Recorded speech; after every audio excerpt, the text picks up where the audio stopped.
నమస్కారం ఘంటారావానికి స్వాగతం. ముందుగా ప్రధానాంశాలు. అక్రమాలు బయటకొస్తాయని విజయసాయిరెడ్డి భయం, అందుకే సీఎంపై బురద చల్లుతున్నారని అనిత ఆగ్రహం.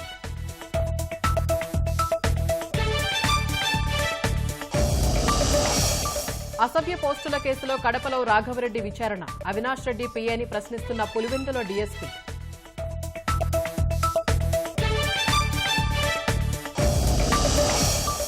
విశాఖ డైరీపై ఆడిట్ జరగాల్సి ఉందన్న హౌస్ కమిటీ, పాడి రైతులకు నష్టం జరగనివ్వమని వెల్లడి.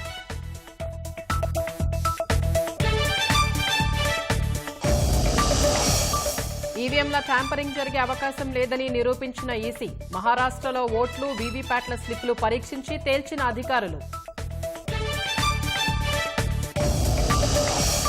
పరివర్తన మంత్రంతో భారత్ అభివృద్ధి చెందిందన్న ప్రధాని, గత 10 ఏళ్లలో ఆర్థిక వ్యవస్థ పరిణామం రెట్టింపైందని వెల్లడి.